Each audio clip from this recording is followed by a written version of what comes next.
Assalamualaikum warahmatullahi wabarakatuh. Bismillahirrahmanirrahim. Alhamdulillahirabbil alamin. Wassalatu wassalamu ala asrafil anbiya'i wal mursalin wa ala alihi wa ashabihi ajma'in, amma ba'du. Selamat datang kembali, bro. Selamat bertemu kembali masih di channelnya Montir Santri. Di kesempatan kali ini saya akan memberikan sebuah tips-tips saja ya lur, untuk dulur PDC dimanapun ada berada yang belum tekan subscriber, tolong ditekan subscribe ya lur ya, untuk dukungan di channelnya Montir Santri, biar saya ini tidak ada bosan-bosannya dalam membuat video-video yang mungkin bermanfaat bagi Anda semuanya dan membantu untuk kita bereksperimen di rumah kita masing-masing. Oke, saya di video ini saya tidak membuat sebuah rakitan-rakitan ya lur, cuma saya ingin membagikan video untuk mengobati rasa kangen saja di bulan puasa ini, dan selamat menunaikan ibadah puasa yang lagi sedang menjalankannya. Di depan saya ini ada berbagai macam PCB yang tentunya mungkin banyak peminat dari saudara-saudara semuanya, bagi si perakit-perakit PDC tentunya. Ini berbagai macam ya lur ya, tidak satu macam, bermacam-macam. Dan ini juga saya mau menjawab tentang permasalahan-permasalahan, pertanyaan-pertanyaan teman-teman yang masuk di chat saya maupun di kolom komentar ya lur. Ini sempat saya tidak bisa menjawabnya ya, mohon maaf karena saya sibuk ya lur ya. Ya namanya saya juga cari nafkah untuk menghidupi keluarga, golek duit lur, kanggo anak bojo lur, ngono. Nek mbok jak belajar terus kok ya ora mangan anakku iki. Tapi ya nggak apa-apa, saya ya pasti kalau ada sempat ya pasti saya jawab. Ini ada PDC 4 MOSFET lur. Begini, kenapa kok teman-teman itu sering terjadi kegagalan dan menyebabkan MOSFET ini panas begitu sekian detik ditekan ya? Itu karena lilitan sekunder lur, ngono. Sebetulnya di lilitan sekunder itu banyak kesalahan dari teman-teman, sudah sering kali saya bahas ya. Itu dikarenakan lilitan sekunder sama rakitannya itu untuk keluarannya kita memakai sistemnya itu salah lur ya. Kalau ini sudah saya lilit 60 lilit ya, karena saya mau memakai sistem yang setengah gelombang, bukan yang full gelombang. Kalau yang ini 100 lilit, trafonya sama lur, EI33 itu memakai lilitan primer. Kalau ada yang tanya itu lilitannya berapa, kalau yang ini sudah banyak pembelinya. Untuk teman-teman ini full gelombang lur ya, ketok apa ora iki, pencahayaannya kurang lur, malam ya. Ini ditandai dengan 4 buah dioda ultrafast ya, disimak 4 buah dioda ultrafast.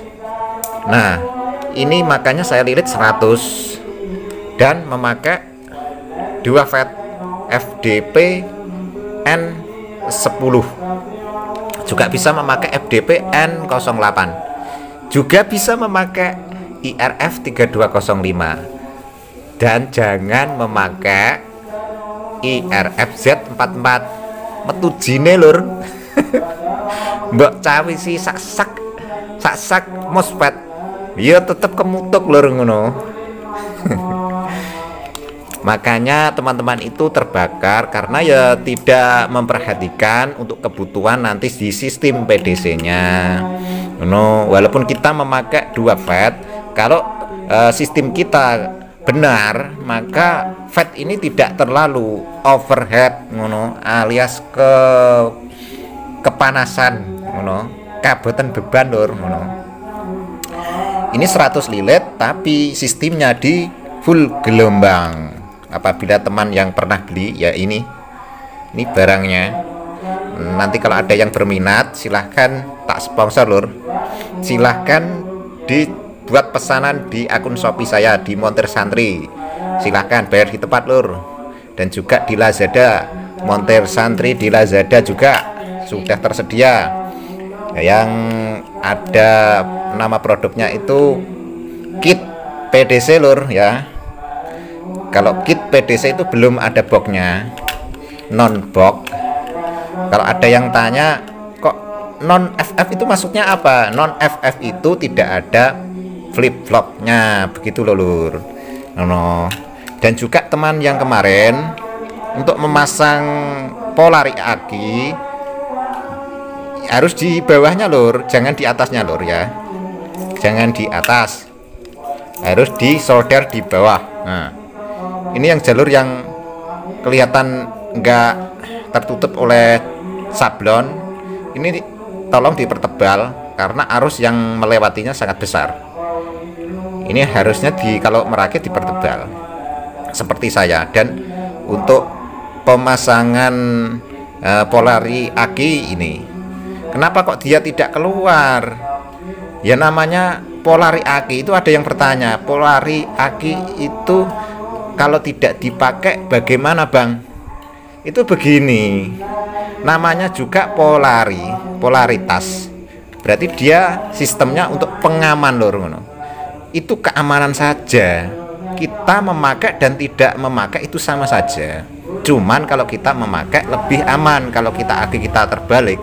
Begitu penjelasannya. Itu teman yang ini sempat bertanya ini saya jawab. Dan mungkin penjelasan saya di chat kurang jelas, ini saya jawab. Kalau kurang jelas lagi ya silakan, nggak apa-apa. Tapi ya mohon maaf kalau saya tidak bisa langsung menjawab, karena ya tadi lur, untuk saya ini tidak belajar terus lur di PDC, tapi ya cari duit untuk menghidupi anak istri, golek sangune anak lur. Nah, terus lagi totem pole. Nah, kita bahas totem pole. Nah, ini tadi masalah polari, kalau kita tidak memakai ya bisa, memakai juga malah lebih bagus. Kalau tidak memakai maka dia akan terjadi kebakaran lur pada MOSFET-nya kalau terjadi salah. Nah, ini untuk totem pole. Ini tujuannya untuk mendriver MOSFET lur. Kan ada yang bertanya lagi. Pokoknya sesi kali ini saya ini cuma tanya jawab saja. Ini saya menjawab tentang pertanyaan saudara yang kemarin bertanya ya.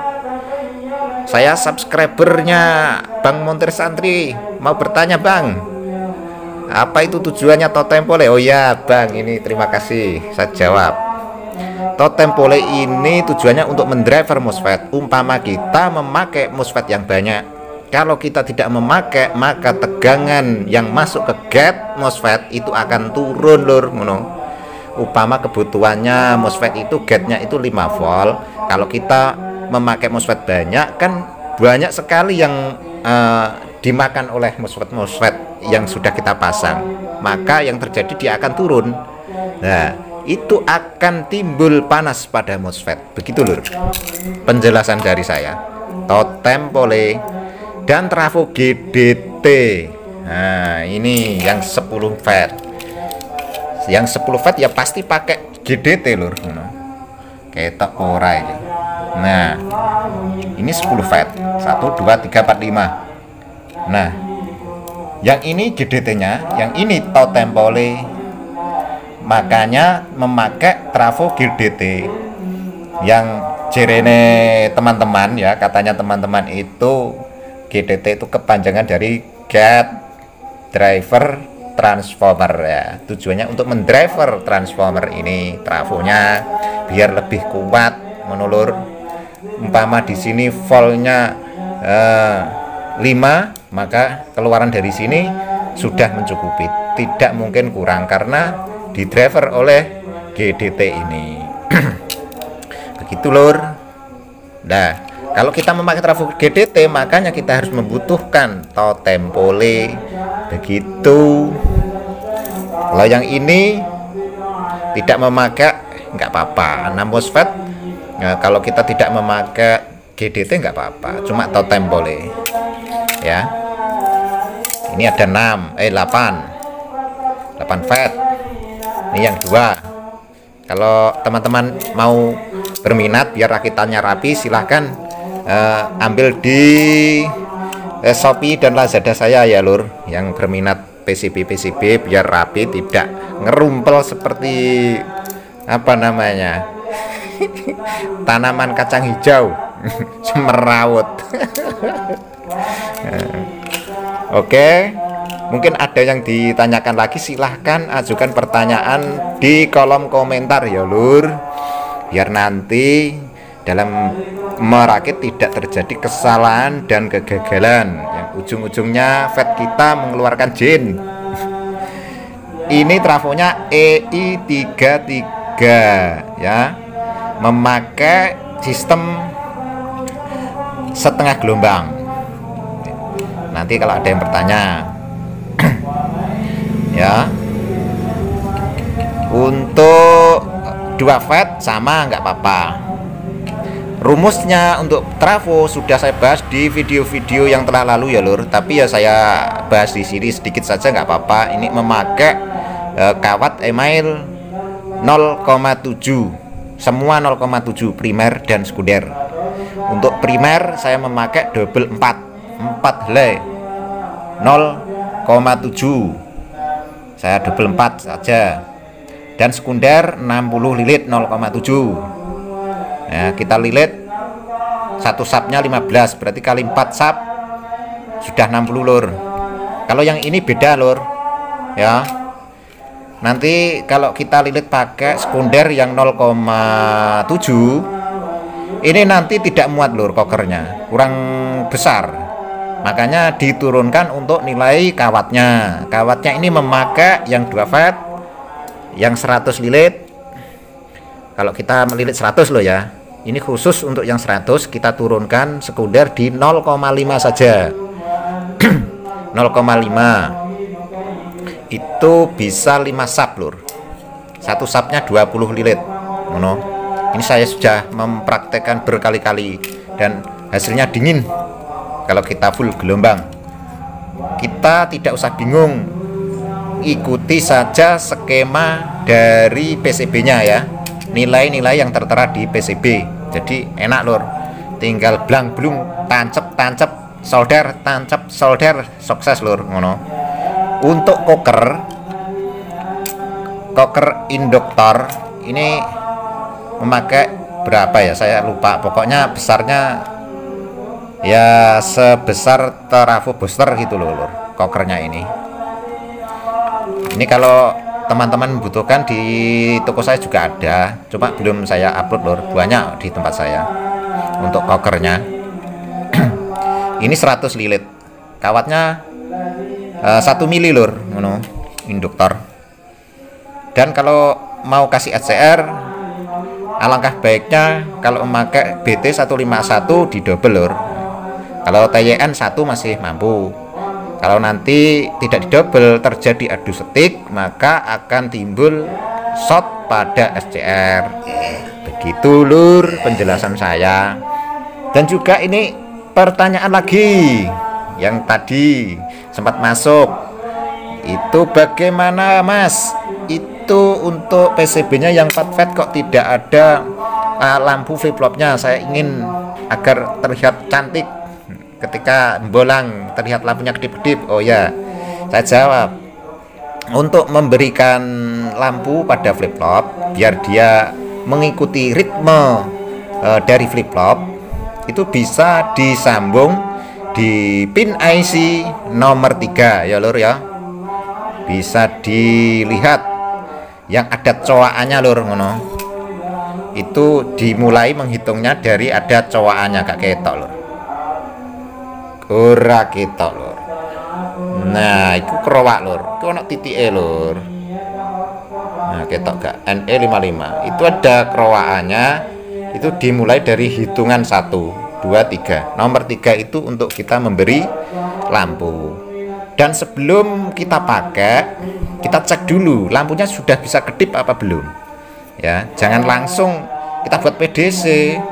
Nanti yang timbul, loh kok flip-flopnya mati. Ini kenapa lagi? Ya, itulah kesalahan kita karena kita langsung memakai. Kalau lampunya bisa berkedip, nanti kita pakai pasti bisa lur, gitu kan. Kita beri daya saja di sirkuit flip-flop saja kan bisa. Ini ada diodanya. Nah, di dalam sini dekatnya koker induktor. Ini ada dioda 1 ampere. Nah, itu untuk mengkonsumsi flip-flop.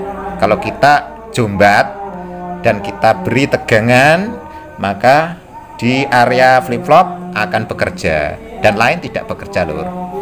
Khusus flip-flop kita nyalakan dulu untuk mengetahui bahwa dia benar-benar berfungsi, begitu lur.